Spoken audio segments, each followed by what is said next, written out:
Halo teman-teman, pada hari ini saya kedatangan kedua teman saya, Bro Franz. Halo Bro. Halo Bronus. Dan Bro Sony. Halo Bro. Nah, hari ini kami akan membahas sebuah tema yang sangat menarik, yaitu banyak yang terpanggil tetapi sedikit yang terpilih. Nah, bagaimana kita akan membahas tema ini? Teman-teman boleh ikut langsung cerita kami. Saya akan mulai dari Bro Franz. Halo Bro. Nah Bro, apa yang sebenarnya membedakan orang yang terpilih dengan orang yang terpanggil dalam mencapai tujuan itu sendiri, Bro? Orang yang terpanggil dan orang yang terpilih untuk mencapai tujuan yang ditujuinya. Iya. Oke, saya ini mungkin berbicara tentang dunia pelayanan ya, tapi sebelumnya saya berikan contohnya di dunia pekerjaan saya. Iya. Saya kan seorang kerja di restoran, ya kan. Nah, saya sering kali lihat ada yang dipanggil, ya kan, interview, tapi belum tentu terpilih untuk bekerja di situ, ya kan. Nah, dipanggil banyak yang datang dipanggil banyak. Pokoknya ada sekitar sampai 30 orang lah dipanggil. Tapi ketika hari demi hari yang dilihat ternyata hanya 2 atau 1 orang doang yang terpilih untuk bekerja di tempat saya bekerja. Nah, itulah perbedaannya antara orang yang terpanggil dan orang yang terpilih. Nah, kalau kita masuk di dalam dunia pelayanan, artinya banyak yang dipanggil juga kan? Nggak beda jauh dengan contoh yang tadi saya berikan kan? Benar. Kita semua ini dipanggil untuk Tuhan, untuk melakukan apa? Rencananya Tuhan kan? Nah, Tuhan mau melakukan rencananya itu, Dia itu harus mempergunakan kita sebagai alatnya untuk mau melakukan rencananya Dia. Iya benar. Contohnya saya dipanggil melayani Tuhan, ya kan, bermain musik, apa saja yang dipanggil untuk kita melayani Tuhan, ya kita lakukan, ya kan, sesuai panggilannya. Tapi kita belum tentu kita terpilih atau enggak. Tapi yang pentingnya dari sini adalah kita melakukan apa yang menjadi panggilan kehidupan kita aja, ya kan? Apa yang mau menjadi rencana Tuhan dalam kehidupan kita aja. Nah, kalau contohnya saya berikan contoh seperti Musa, ya kan, Yosua, ya kan. Musa dipanggil, ya kan, dipanggil untuk perintah Tuhan kepada Musa untuk mengeluarkan bangsa Israel dari tanah perbudakan Mesir, ya kan. Tapi apakah Musa masuk dalam tanah perjanjian? Ya kan? Tidak kan? Tidak. Nah, berarti dia adalah bukan orang yang terpilih. Dipanggil untuk bagaimana mengeluarkan bangsa Israel keluar dari tanah perbudakan itu. Tetapi yang terpilih adalah siapa? Yosua. Nah, itu orang yang terpilih. Jadi dalam kehidupan kita, kita lakukan aja apa menjadi panggilan Tuhan kan. Tapi kalau yang untuk menjadi orang yang terpilih, itu penentuan dari Tuhan. Ya kan? Bukan dari kita, tapi itu penentuan dari Tuhan. Oke Bro. Nah, itu dari Bro, tapi saya harus bertanya dulu kepada Bro Sony kan, karena kan mungkin pandangannya berbeda nih. Kita nggak tahu. Oke Bro, menurut Bro seperti apa? Apa yang sebenarnya membedakan orang yang terpilih dengan orang yang terpanggil untuk mencapai tujuan itu sendiri? Oke. Ini saya duluan dari yang terpanggil ya. Iya benar. Di dunia pelayanan, khusus di dunia pelayanan, yang pernah saya alami secara pribadi, baik waktu saya dipanggil untuk sekolah Alkitab ya, salah satu universitas yang ada di Bandung, yaitu sekolah STT gitu. Kita dari sebagian banyak orangnya, ada kisaran kami itu sekitar 40 lebih orang yang waktu itu. Kami merasa bahwa kami banyak ini juga ya? Ya, kami merasa ini bahwa kami adalah orang yang terpanggil. Kami merasa ini kami adalah orang yang sesuatu yang spesial istilahnya yang dari Tuhan ya. Nah, ketika kami ada di satu wadah, di salah satu sekolah di situ, ketika proses demi proses kami jalani, dan ketika kami saling sharing dan saling menyaksikan kebaikan Tuhan, di situ kami merasa ketika kami berbagi dan sebagainya, kami merasa di situ bahwa kami itu ada beberapa teman-teman yang merasa bahwa dia itu hanya sekedar karena didorong oleh orang tuanya. Karena dia didorong, kamu harus sekolah Alkitab supaya kamu bisa melanjutkan pelayanan bapaknya orang tua atau saudara gitu ya. Tapi ketika berjalannya waktu di situ, mereka merasa bahwa kita ini hanya sekedar didorong, hanya disuruh gitu ya. Karena ya tadi yang dibilang, karena hanya hanya lihat bapaknya ini seorang gembala, seorang pemimpin. Tapi dengan proses demi prosesnya di situ, akhirnya dengan perjalanan perkuliahan itu, akhirnya beberapa ini ada yang sampai tidak menyelesaikan. Ada mulai kita naik semester 1, mulai semester 2, semester 3, kok mulai hilang-hilang. Tadinya yang kesaksiannya yang hebat, yang luar biasa, katanya gini-gini. Wah, kok tidak ada lagi. Mereka mundur dan sebagainya. Nah, itu yang saya bilang, kalau itu hanya sekedar karena dia didorong dari orang tuanya, itu kadang-kadang bisa membuat dia itu terpaksa di dalam. Tapi bedanya kalau orang yang terpilih, sekalipun dia tahu di situ bahwa nanti akan kesulitan yang luar biasa, tekanan yang luar biasa, masalah yang luar biasa, prosesnya luar biasa, pembentukannya luar biasa, saya yakin dalam ada satu ayat firman Tuhan bilang dalam dalam Yohanes 15 ayat yang ke-16 bilang begini, bukan kamu yang memilih aku, kata firman Tuhan, tetapi akulah yang memilih kamu. Artinya ketika Tuhan sudah memilih kehidupan seseorang, dia membawa di salah satu tempat untuk dia dipersiapkan. Saya yakin dengan proses itu yang dia lewati, dia pasti mampu bertahan. Karena apa? Dia adalah yang dipilih oleh Tuhan, dia mampu bertahan. Karena dia tahu bahwa Tuhan menyertai dia, karena dia selalu ada dalam pimpinan itu. Nah, bro, kurang lebih seperti itu. Tetapi kan kalau berbicara tentang dorongan dari orang tua, karena mungkin bapaknya gembala atau pemimpinnya. Nah, tapi kan ada juga nih yang kayak dengan dorongan itu dia bisa saja menjadi orang yang terpilih juga. Nah, bagaimana bro? Dengan pandangan bro seperti itu, kan ada tuh yang orang yang hanya dengan karena punya maju karena didorong, tapi menjadi sebuah niatan untuk benar-benar melayani Tuhan. Akhirnya kan dia bisa saja dia menjadi orang yang terpilih kan dengan awal yang tadi nggak ingin sekolah Alkitab, tetapi yang kalau berbicara orang yang hanya didorong kan punya pasti putus asa. Tetapi ada yang berhasil, gimana tuh bro? Kalau dibilang karena dia didorong, saya yakin bahwa kalau dia merasa bahwa dia adalah orang yang dipilih dan dipanggil, saya yakin dia merasa bahwa dia akan mampu melewati itu. Walaupun tadi ada dorongan, memang ada aja yang bisa sampai menyelesaikan. Dia bisa saja menyelesaikan, dia punya studi dan sebagainya. Tapi dengan proses itu dia, dengan beriringnya berjalannya waktu, dengan prosesnya itu dia akan mengerti pelan-pelan. Saya terlalu yakin kalau dia adalah orang yang dipilih oleh Tuhan. Saya yakin pasti dia bisa melewati itu. Karena dia percaya bahwa dengan ini ternyata Tuhan bawa saya sejauh ini. Kalau dia orang yang dia adalah orang yang sudah terpilih, saya yakin dia pasti akan mampu melewati itu semua. Oke. Sekalipun tadi ada paksaan atau dorongan. Gitu. Jadi menurut bro ini seperti ini kayak meskipun dia udah berhasil menyelesaikan studinya, tetapi belum tentu dia terpilih untuk hal-hal yang akan diberikan, tanggung jawab yang diberikan oleh Tuhan selanjutnya ya. Oke bro. Nah bro, kita akan lanjut lagi. Nah, bagaimana kita bisa mengubah semangat orang yang tadinya terpanggil nih menjadi tindakan yang nyata untuk menghasilkan buah? Bagaimana bro? Saya mulai dari Bro Sonic, gimana? Oke. Bagaimana supaya semangat supaya melihat bahwa orang itu melihat supaya itu ada sebuah tindakan Dalam kitab Yesaya bilang, bangkitlah menjadi terang. Kita itu diberikan kuasa sama Tuhan, apalagi kita kalau khusus di dunia pelayanan, kita diberikan itu sebuah kuasa oleh Tuhan. Supaya ketika orang lain melihat kita, apa yang kita kerjakan, apa yang kita lakukan khusus di dunia pelayanan dengan apa yang kita kerjakan, saya yakin orang lain pasti akan terinspirasi dengan apa yang kita kerjakan Tanpa mungkin saja kita bertindak, saya yakin orang melihat, wah ini orang semangat walaupun dia punya banyak problem, masalah, keadaan yang mungkin sulit dalam hidupnya.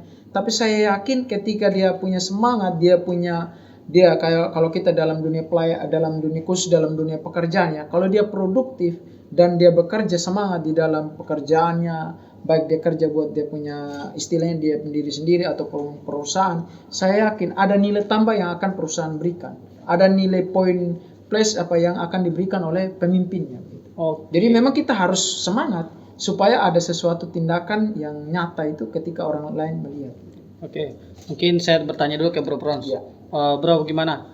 Bagaimana kita bisa mengubah semangat yang tadinya terpanggil nih menjadi sebuah tindakan yang nyata untuk menghasilkan buah? Kalau untuk semangat berarti Minum dulu bro, minum dulu. Kita, oh ya, saya minum sebentar ya. Minum. Haleluya. Saya minum sebentar ya. Iya. Saya juga dah. Oke. Kalau kita semangat, sudah pastinya kita akan tahu hasilnya kayak apa. Iya. Ya kan?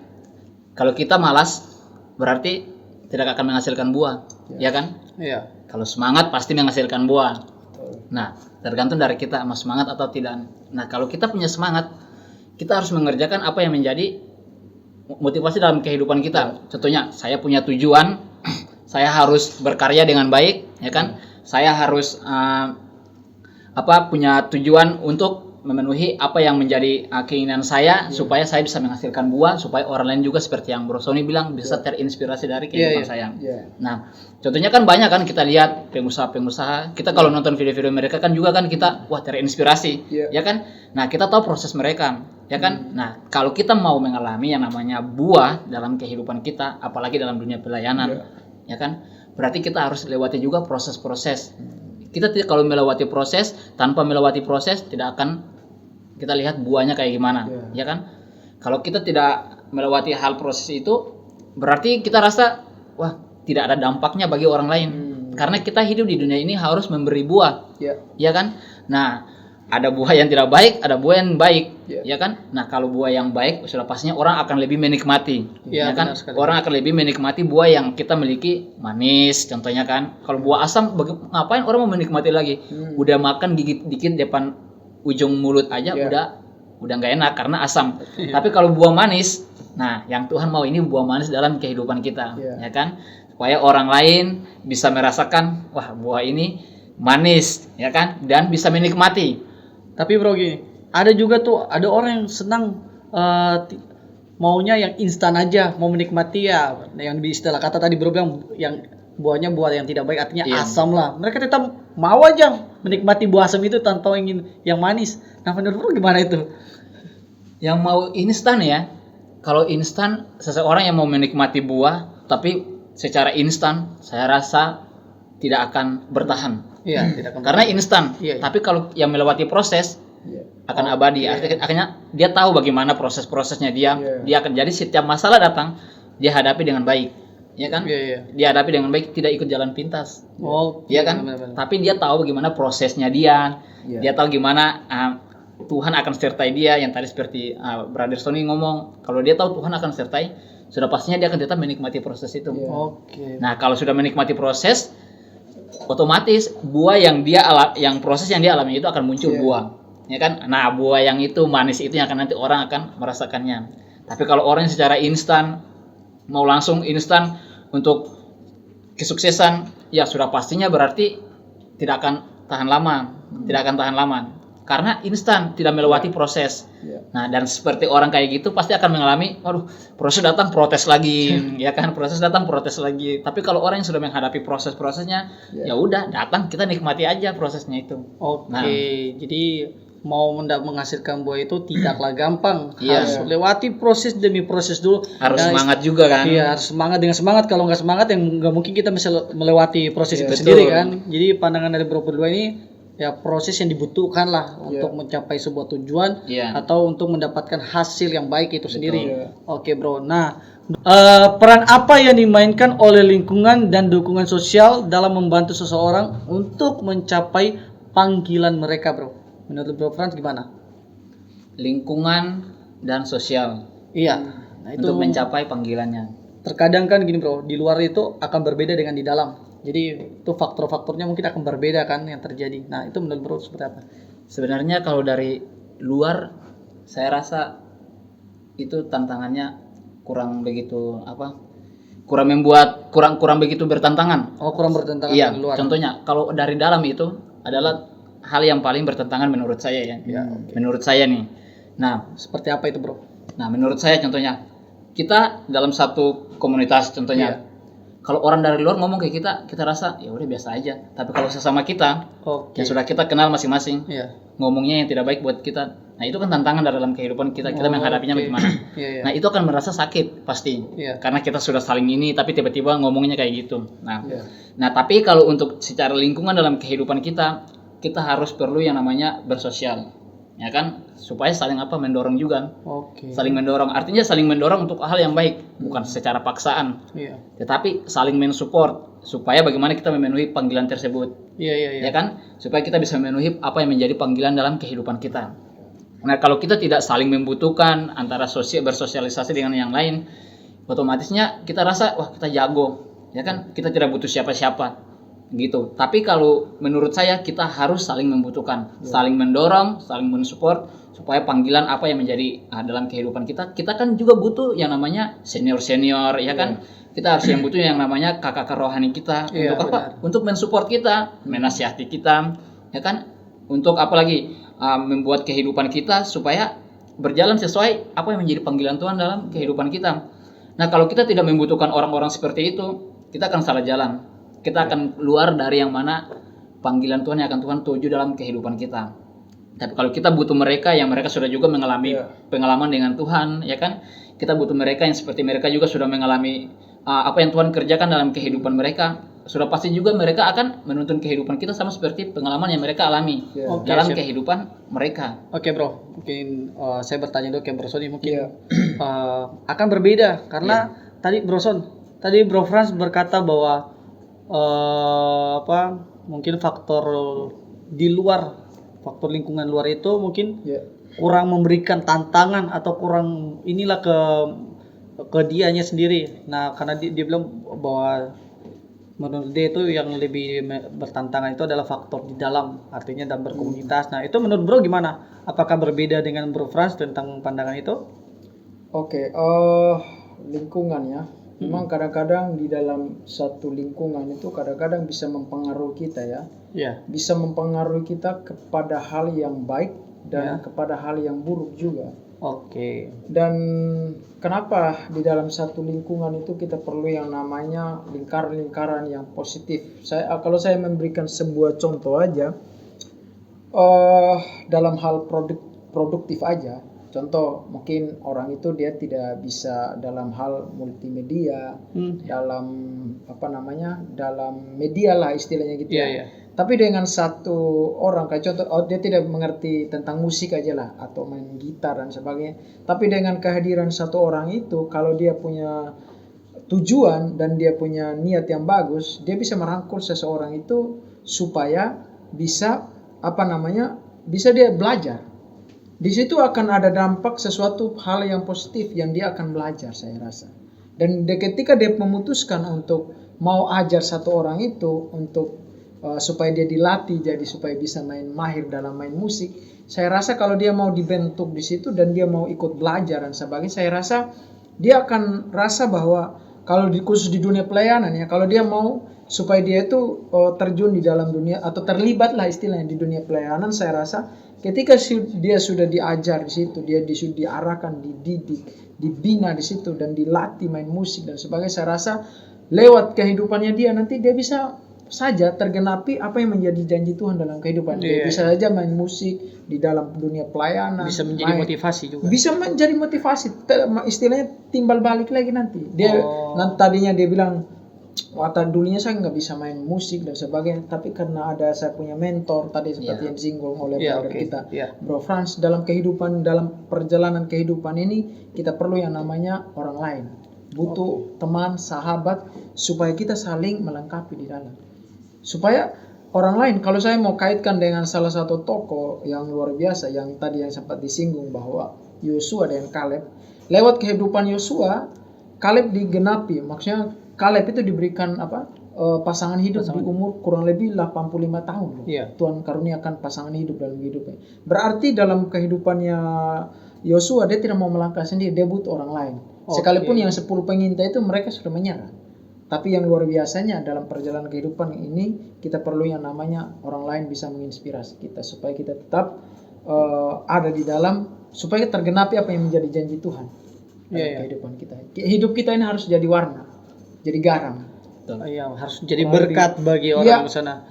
Nah, tapi kan itu akan, kalau berbicara faktor lingkungan itu bro dan dukungan sosial itu kan mungkin akan menguji karakter kita. Nah, bagaimana karakter bro akan diuji? Apakah bro siap diuji? Apalagi kan mungkin kita sebagai orang timur kadang-kadang kan karakter kita itu sangat keras ya, takutnya tersinggung. Nah, bagaimana menurut Bro? Apakah Bro bisa siap dapat dukungan itu tapi secara keras? Bro siap nggak untuk menghadapi itu? Kalau kita sudah terjun dalam dunia pelayanan atau panggilan dalam Tuhan ya, Iya. sudah pastinya kita harus ikuti dong. Contohnya nih, ya kalau orang yang apalagi kita orang timur ya, udah terserah orang mau sakiti kita, ya kita harusnya lebih mengasihi mereka dong. Iya. Ya kan, orang mau melukai kita, ya harusnya kita lebih tenang aja gitu. Nggak perlu kita saling membalas, ya kan. Nah itu yang akan nanti mendorong kehidupan kita untuk memenuhi panggilannya. Apalagi kan kita sudah dipilih untuk, Iya. maksudnya dipanggil untuk mau melakukan rencananya. Ya kalau contohnya orang lain marah sama kita, masa kita mau marah balik? Iya sih. Ya kan, Iya. orang lain ngomongin kita, masa kita mau ngomongin balik? Tapi kan gini Bro, ada orang yang udah terjun dalam dunia pelayanan, tapi karakternya belum dibentuk, gimana tuh Bro? Kan Nah, gampang itu. tersinggung. Harus diuji. Bagaimana? Setiap buah itu kan harus diuji ya. Iya sih, betul. Iya kan, setiap roh itu harus diuji. Iya. Jadi kalau kita tidak menguji setiap roh, Iya. kita tidak tahu roh itu datang, bisa saja malaikat setan bisa menyamar jadi malaikat terang kok. Iya. Itu setan bisa menyamar jadi malaikat terang. Jadi emang pentingnya firman Tuhan tinggal di sini nih, dalam Di hati hati. kita. Oke. Ya. Pentingnya firman Tuhan tinggal dalam hati kita supaya kita bisa mengetahui mana yang menjadi kehendak Allah Iya. dan mana yang jadi bukan kehendak Allah. Emang benar banyak orang pelayanan, ya kan? Banyak orang pelayanan di gereja ya suci banget, tapi sebenarnya di luar sana kita nggak tahu ya. Iya. Ya kita nggak tahu karena kita semua manusia berdosa, ya kan? Tapi gini Bro, kan kadang-kadang kalau orang udah terjun dunia pelayanan, mereka kan merasa lebih rohani, lebih tahu bahwa mereka membalas dengan ayat-ayat Alkitab begini bahwa dia lebih baik lah begini. Artinya bahwa dia seakan-akan karakter dia udah lebih bagus daripada karakter orang di luar sana. Gimana pandangan Bro? Kalau Saya Bro rasa berbicara orang kayak gitu orang yang sombong ya. menurut sombong. saya. Sombong. Jadi karakternya Bro, Iya. gimana? Jadi contohnya nih, dia kan balas contohnya dalam kehidupan dia dunia pelayanan, dia emang balas kita dengan ayat-ayat. Oke, balas kita dengan ayat-ayat, tapi kan kita harus tahu dulu nih, emang benar nggak? Maksudnya dia balas kita dengan ayat, tapi kan kita harus mengetahui setiap karakternya dalam lingkungan dia, berkeluarganya dia bagaimana, ya kan? Ada tuh satu video ya, yang saya lihat yang kekerasan dalam rumah tangga seorang pendeta, kalau saya nggak salah saya nonton ya. Iya, saya juga Nah, itu yang menjadi dalam kehidupan kita bisa menilai dong. Iya. Oke, lu pelayanan, oke, ya kan? Tapi pelayanan yang di gereja harus sama seperti di rumah. ya di rumah. Jadi pelayanan yang paling utama itu adalah keluarga kita sendiri. Ya, baru kita keluar ke sana, ya kan? Bagaimana orang mau merasakan yang di luar sana, sedangkan dalam keluarga kita sendiri kita tidak netral dalam kehidupannya, atau sedangkan dalam keluarga kita sendiri berantakan gitu. Oke, mungkin kalau Bro bicara seperti itu artinya kita harus mengukur karakter kita di dalam keluarga dulu sebelum kita keluar. Yes. Nah, saya akan bertanya ke Bro Sony dulu nih. Ya. Nah, Bro, bagaimana Bro? Karakter kita itu harus diuji nih di dalam dulu, artinya dalam lingkungan keluarga dulu, baru bisa di luar. Nah, karena orang-orang pelayanan yang udah terjun dunia pelayanan itu terkadang masih dalam hidup dalam emosional, tidak bisa terima teguran, tidak bisa terima kritikan. Nah, menurut Bro bagaimana? Kalau dibilang menguji karakter seseorang, memang kalau kita lihat dalam konteks Alkitab ya, Oke. mengatakan bahwa kita harus menyelamatkan keluarga kita ya, Iya. dari Samaria sampai ujung bumi dan sebagainya. Kita memang harus jadi terang di dalam dulu gitu ya. Tapi kadang-kadang juga kalau kita menguji seseorang itu dalam keluarga kita aja, kadang-kadang kita mungkin beda karakter ya. Iya. Kita mungkin beda pandangan, beda pendapat dan sebagainya. Mungkin itu hal yang biasa ya. Tetapi kalau kita adalah orang-orang yang hidup takut akan Tuhan, yang aktif dalam dunia pelayanan, saya rasa kalau kita punya kasih di dalam, kita selalu menjunjung yang namanya ada kasih Tuhan dalam, saya rasa karakter itu akan yang menjadi kebiasaan kita ngomongin orang, jahatin orang, atau saja menjelekkan orang atau menjatuhkan orang atau melukai seseorang, melukai orang lain. Saya rasa ketika ada kasih Tuhan dalam hidup kita, walaupun kita berbeda karakter dalam keluarga, saya rasa pasti kita akan mengalami perubahan hidup dalam kehidupan. Oke, jadi harus ada kasih dulu pertama. Yang pertama Kasih. untuk mengubah karakter kita Kasih. harus ada kasih. Ya. Oke, terus bro? Bagaimana kita bisa, kalau kita di dalam kita tidak menerapkan kasih itu, sekalipun ada orang yang dia sudah menerapkan kasih di dalam keluarganya gitu ya, tapi kadang-kadang karena kontroversi, karena tantangannya luar biasa kadang-kadang dia bisa saja dia keluar dari zona nyamannya di dalam itu, dia bisa keluar di luar sana, dia bisa istilahnya dihargai di luar sana, karena ada juga yang seperti itu. Iya, benar. Ada yang tidak dihargai dalam keluarga, tapi dia ketika di luar sana dia dihargai karena dia punya wibawa, artinya otoritas Allah. Artinya otoritas Allah itu ada dalam dirinya gitu. Nah, tapi saya percaya, ketika kita punya niat hati kita ya tertuju sama Tuhan dan mengasihi Tuhan, mengasihi semua saudara-saudara kita. Saya rasa ketika kita keluar di sana, saya rasa akan berdampak apa yang kita kerjakan. Karena apa yang kita lakukan itu untuk memuliakan nama Tuhan. Oke, benar sekali. Nah, bro, apakah ada risiko dalam apakah ada risiko yang terlalu gimana ya, untuk terlalu dalam untuk merefleksikan pentingnya. Oke, bro, apakah ada risiko dalam terlalu fokus pada tujuan akhir sehingga melupakan proses perjalanan itu sendiri? Nah, terkadang kan kita terlalu fokus nih, bro. Ya, di luar biasanya tuh kita tuh orang-orang pelayanan itu mungkin terlalu fokus untuk melayani Tuhan.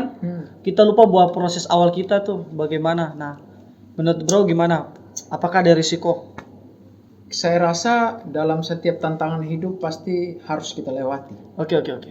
Tantangan hidup, proses hidup dalam panggilan kita sejatinya dalam kehidupan ini, apapun itu keadaan kita, situasi yang sedang kita alami, sehingga kita bisa melupakan apa yang harusnya tujuan kita tadi ya, tujuan kita atau pilihan Tuhan dalam hidup kita. Saya rasa ketika terus kita melangkah bersama dengan Tuhan, saya rasa kita tidak bisa kita tidak akan pernah lari yang namanya dari tujuan kita. Karena saya yakin ketika kita masih ada dalam dunia pelayanan, masih tetap aktif dalam dunia pelayanan, sekalipun kita bekerja di dunia sekuler ya, tapi selama kita bekerja di dunia sekuler dan kita masih ada dalam dunia pelayanan, saya rasa tujuan kita tidak akan pernah tidak akan pernah lari dari apa yang Tuhan janjikan dalam kehidupan kita. Mungkin saja berbeda-beda apa yang nanti yang Tuhan akan yang akan berikan dalam kehidupan kita.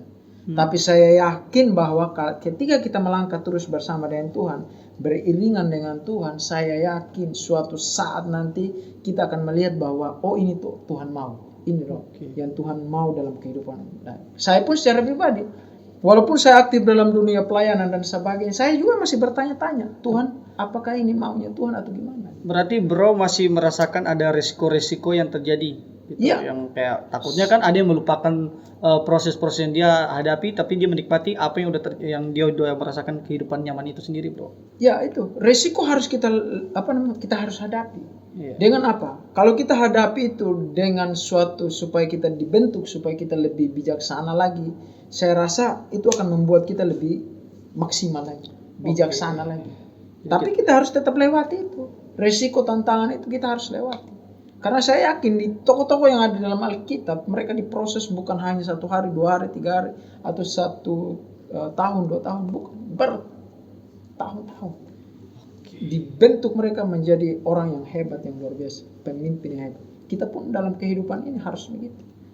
Resiko yang luar biasa. Berarti sangat banyak lah ya risiko yang harus kita hadapi meskipun kita udah melihat tantangan itu sendiri. Misalnya kita udah melewati proses demi proses, tapi ada risiko aja yang kita akan hadapi. Nah, kalau bro gimana, bro? Kalau saya untuk mengalami risiko, pasti semua orang akan merasakan hal itu kalau mengikuti Yesus ya. Iya, pasti. Karena ikuti Yesus tidak gampang. Artinya mungkin kita bro kita melayani Tuhan, itu kita udah ikut Tuhan. Iya. Tapi yang sebetulnya menurut saya itu kita belajar dari Rasul Paulus, ya kan? Dia ikut Yesus, dia menyampaikan firman Tuhan, ada yang terima, ada yang tidak. Ya kan? Iya. Ada yang resikonya masuk penjara, ya kan? Resikonya apalagi orang-orang yang mengikut Yesus, Sadrak, Mesak, Abednego, orang-orang yang mengikuti Yesus, mengalami risiko-risiko yang luar biasa. Tapi apakah Tuhan meninggalkan mereka? Tidak. Tidak pernah kan? Tuhan tidak pernah meninggalkan mereka. Iya. Bahkan Tuhan kasih solusi yang terbaik buat mereka. Mereka tetap mempertahankan kehidupan mereka untuk tetap memenuhi panggilan yang Tuhan mau dalam kehidupan mereka. Paulus ikut panggilannya, ya kan? Dan saya rasa Paulus adalah orang juga yang terpilih untuk melakukan rencananya Tuhan, Iya, ya kan? benar. Siapa lagi Daud berkenan di hati Tuhan, berarti orang yang terpilih dong, Iya. ya kan? Ayub, orang yang saleh, tidak ada seorang pun yang saleh sama seperti Ayub, Iya. orang yang terpilih juga menurut saya. Iya. Jadi banyak risiko. Ayub merasakan apa? Sakit, bahkan borok di tubuhnya, Tubuhnya, ya kan? Itu Iya. risiko yang dia ikut. Tapi dia mengetuk Tuhan enggak. Kan dia bilang Tuhan Yesus baik kok, ya kan? Tuhan Yesus baik buat saya kok gitu.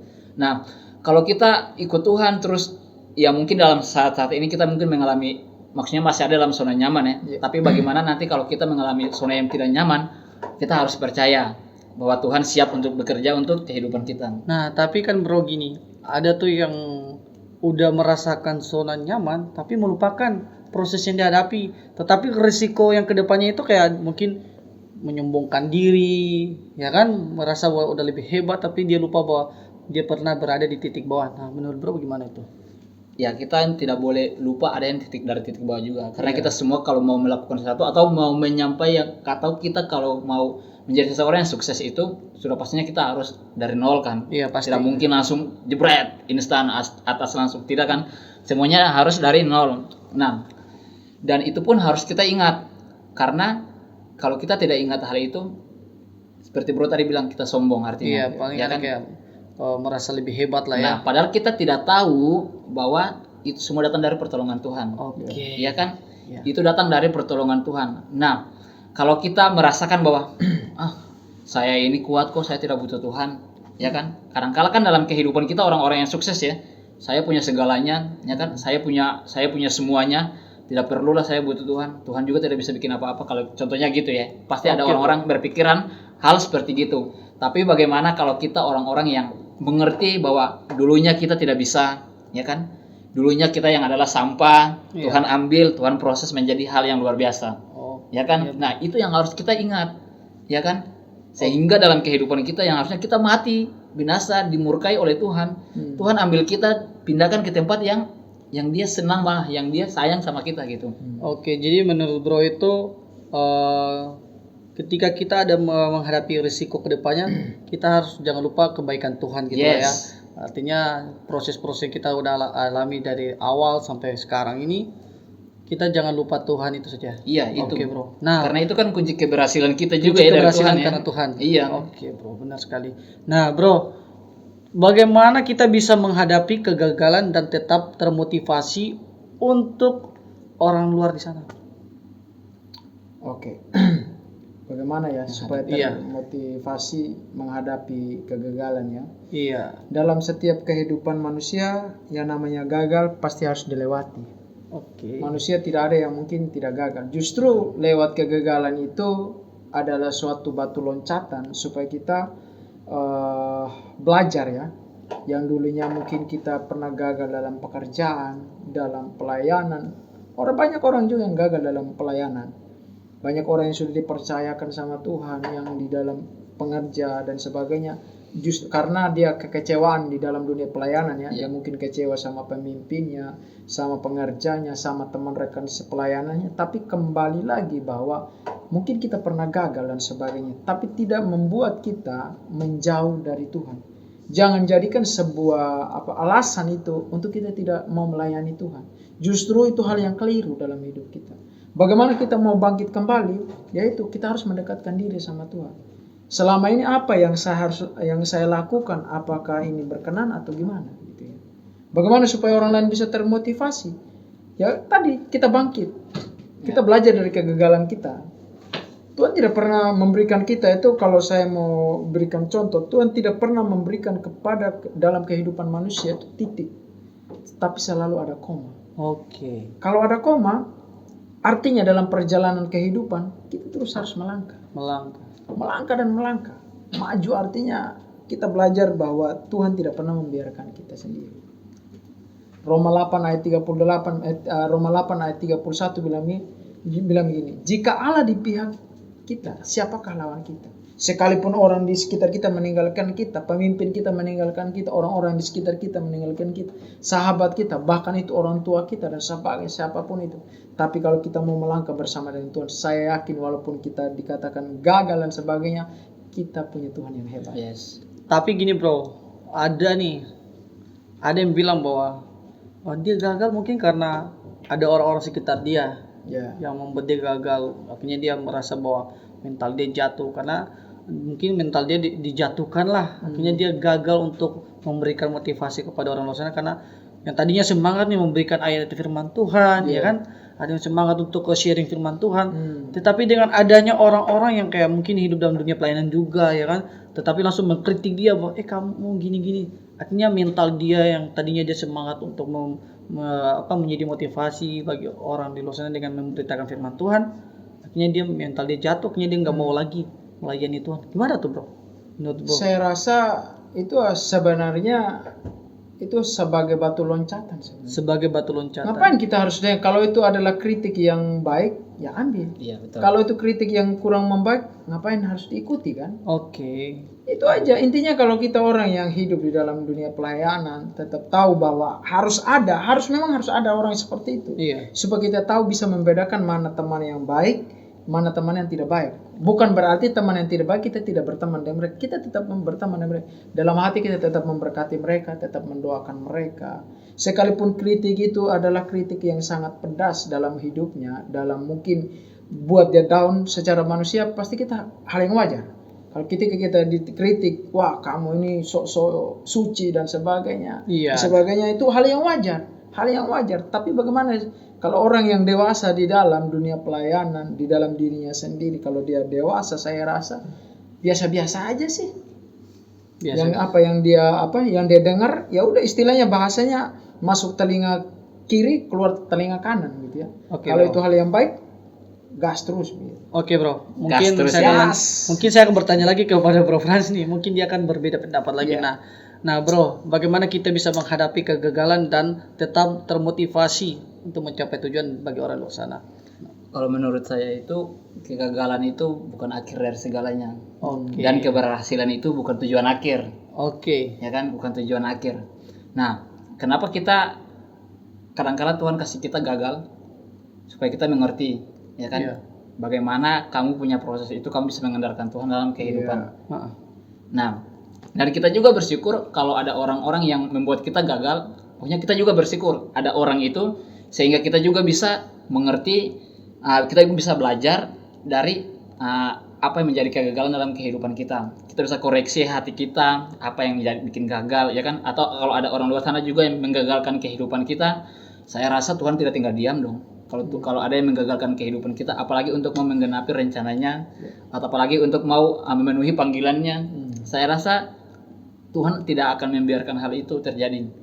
Nah, sedangkan dalam kehidupan kita, kalau kita gagal juga itu supaya kita bisa melihat seperti yang Bro Sony bilang adalah satu batu loncatan untuk di mana tujuan akhir kita, ya kan? Kita berhasil bukan tujuan akhirnya, tapi bagaimana kita bisa berdampak bagi orang lain. Kalau kita berhasil sukses dan sebagainya, tapi kalau kita tidak memiliki buah bagi orang lain, saya rasa itu hal yang orang di luar sana yang tidak mengenal Tuhan juga bisa melakukan hal itu. Oke bro, siap. Ya kan? Nah, dan yang menjadi kegagalan dalam kehidupan kita itu adalah satu juga, ya kan? Yang tadi contohnya tidak semangat, ya kan? Tidak semangat, tidak punya niat. Nah, itu menjadi kegagalan dalam kehidupan kita. Sedangkan Tuhan mau dalam kehidupan kita tidak mau menjadi orang yang pemalas. Ya kan? Firman Tuhan juga katakan belajarlah daripada semut. Ya kan? Semut tidak punya ini tapi dia masih tetap bekerja, ya kan, mengumpulkan makanan. Jadi dia tahu bagaimana pada waktu musimnya dia akan menikmatinya. Makanya firman Tuhan datang kepada kita itu belajarlah seperti semut. Kita mulai dari sekarang nih kita kumpul apa yang menjadi tujuan kehidupan kita, apa yang berkenan kepada kita supaya akhir musim, supaya nanti kalau musimnya itu kita akan menikmati hal itu.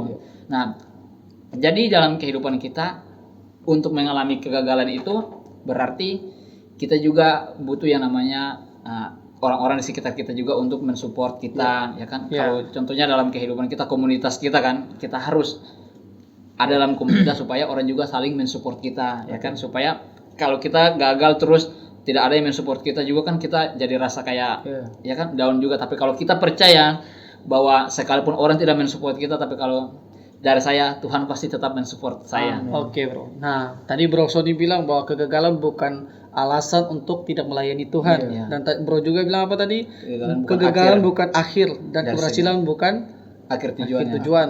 Oke bro. Nah bro, saya juga akan nanti mungkin akan bertanya untuk khusus untuk Bro ini dan Bro Sony juga nih.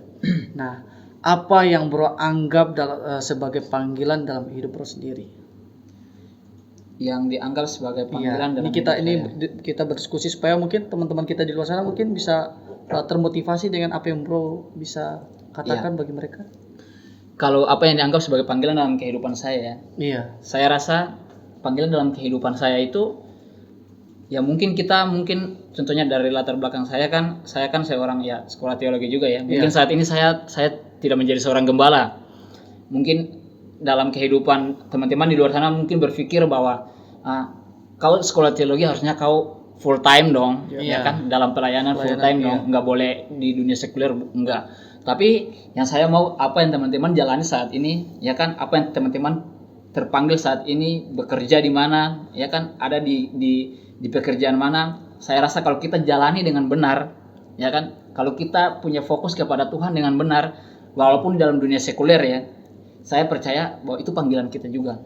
Iya. Bukan saja secara panggilannya di dalam full time pelayanannya, tapi dalam sekuler juga kalau Tuhan panggil kita untuk bekerja di situ, ya kan kita harus menjadi berkat dong, ya kan kita juga harus. Dan firman Tuhan katakan apa yang kamu kerjakan ya kerjakan untuk Tuhan, ya kan kerjakanlah untuk Tuhan. Firman Tuhan juga mau makan untuk Tuhan, seperti bukan untuk manusia. Jadi yang menjadi dalam kehidupan kita ini, kita mungkin saat ini berpikir, oh iya saya sekolah teologi harusnya saya full time dong, harusnya lebih di dalam pelayanan gitu, nggak boleh dunia sekuler, enggak. Iya bro, dan saya pernah dengar beberapa orang yang berbicara gini kayak dia pernah dikatai lah sama teman-temannya bahwa ih kamu kan udah sekolah teologi, udah MTH, udah inilah, kok kamu masih saja sih nggak mau jadi nggak mau pelayanan di gereja atau nggak jadi pendeta gitulah istilahnya, nggak pendeta di gereja, atau kenapa kamu mau bekerja seperti ini gitu. Nah menurut bro seperti apa? Terkadang orang-orang tuh nggak Iya, saya rasa pandangan kayak seperti itu kayaknya keliru ya. Keliru, iya. Kenapa itu bro? Ya, gini kan kita kan dipanggil juga ya, maksudnya yang seperti yang tadi saya bilang, firman Tuhan katakan apa yang kamu kerjakan, ya kan? Apa yang kamu kerjakan, berarti di situ bukan Tuhan katakan kerjakan di dalam dunia pelayanan atau apa ya, tidak ya. Tapi apa yang kamu kerjakan berarti apapun proses kita yang kita kerjakan pada saat ini, walaupun bukan di dalam dunia pelayanan, firman Tuhan bilang apa? Kerjakan untuk Tuhan dan bukan untuk manusia. Itu. Dan bukan untuk manusia. Nah, tapi kalau kita kerjakan sesuatu dalam hal, contohnya kalau kita lihat ya di dalam kondisi bangsa kita ya, banyak orang yang begitu korupsi, ya kan, banyak itu karena berarti mereka kerjakan bukan untuk Tuhan, tapi untuk keinginan daging mereka. Ya kan, mereka kerjakan untuk keinginan hati mereka sendiri. Tapi kalau kita kerjakan untuk Tuhan, sudah pastinya hal-hal seperti itu tidak boleh kita lakukan dong. Mungkin saya akan bertanya ke Bro Sony juga. Nah bro, menurut bro seperti apa? Apa yang bro anggap sebagai panggilan dalam hidup bro sendiri? Kan bro udah dengar ya tadi penjelasan dari bro Frans berbeda sekali. Mungkin ada perbedaan dari bro sendiri. Panggilan ya. Mau minum dulu bro? Oh ya, tadi sudah minum. Siap. Panggilan yang tertinggi istilahnya dalam kehidupan kita, dalam kehidupan orang percaya. Saya secara pribadi mengikuti Tuhan. Kita tidak ada batas waktu, batas usia, istilahnya pensiun lah. Mengikut Tuhan itu seumur hidup. Iya. Sampai beda kalau kita diberikan kepercayaan di perusahaan atau di pekerjaan, kita ada batasnya. Kita punya masa kontrak kan, kurang lebih seperti itu. Tapi yang saya mau bilang bahwa ikut Tuhan itu tidak ada kata pensiun, teman-teman. Tidak ada kata pensiun. Karena ya pelayanan itu adalah sebuah kehormatan yang Tuhan berikan. Hidup ini adalah sebuah kesempatan, teman-teman. Supaya kita benar-benar ya hidup mau melayani Tuhan. Kita tidak tahu hidup kita sampai kapan di dunia ini. Kita tidak akan tahu. Mazmur bilang apa? Mazmur 90 ayat yang ke 90 bilang apa? Umur manusia itu 70 sampai 80. 80 itu kalau kurang lebih itu udah kesengsaraan dan sebagainya, mungkin bonus dan sebagainya. Tapi dengan kesempatan yang Tuhan masih berikan dalam kehidupan kita, ini adalah kesempatan kita harus melayani Tuhan. Kita harus kesempatan yang Tuhan beri khusus di dalam kalangan dunia pelayanan ya. Sekali lagi kita ikut Tuhan tidak ada kata pensiun. Kita ikut Tuhan benar-benar ikut Tuhan baik dalam kita dikasih kepercayaan dalam dunia sekuler, dalam dunia apapun itu. Kita tetap ikut di dalam namanya ikut Tuhan tidak ada kata pensiun. Oke. Karena hidup ini adalah seperti uap. Yes. Kapan saja kita bisa ada seperti angin lah, uap lah. Sebentar kita ada, sebentar kita tidak ada. Tapi kalau kita tahu bahwa panggilan kita adalah panggilan untuk melayani Tuhan, saya yakin dan percaya kita pasti akan terus hidup di dalam yang namanya dunia pelayanan. Kita tidak akan pernah bisa lari. Kita tidak akan bisa lari dari panggilan. Kalau memang itu yang Tuhan sudah bilang, wah kamu sudah panggil, kamu harus melayani Tuhan. Tidak selamanya kita harus jadi gembala, jadi pemimpin yang hebat dan yang luar biasa. Tidak selamanya kita harus itu semua. Tapi ketika kita masih ada dalam dunia pelayanan, kita masih aktif dalam dunia pelayanan, mungkin kita menjalankan sebagai aser, kolektor, penerima tamu, atau sebagai pendoa, atau sebagai WL, singer, sebagai ambil kesempatan itu untuk memuliakan nama Tuhan. Oke, terima kasih Bro. Nah, saya tadi mengambil poin dari Bro Frans bahwa kita harus apa yang harus kita kerjakanlah untuk Tuhan dan bukan untuk manusia. Artinya kita harus tetap fokus kepada Tuhan, melayani Tuhan. Kalau Bro tadi bilang bahwa tadi kita itu ada punya kesempatan diberikan Tuhan, jadi harus benar-benar melayani Tuhan. Jangan menyia-nyiakan lah ya. Apapun pelayanan itu, dimanapun kita berada, itulah ketika kita masih terlibat dalam pelayanan, itu namanya pelayanan. Oke Bro, mungkin secara singkat aja Bro, siapa tahu mungkin dari Bro Frans atau Bro Sony akan memberikan motivasi atau kata-kata lah untuk teman-teman kita di luar sana, supaya mereka mungkin termotivasi dengan diskusi kita ini, karena tentang banyak yang terpanggil tapi sedikit yang terpilih mungkin. Atau Bro Frans atau Bro Sony yang ingin memberikan motivasi.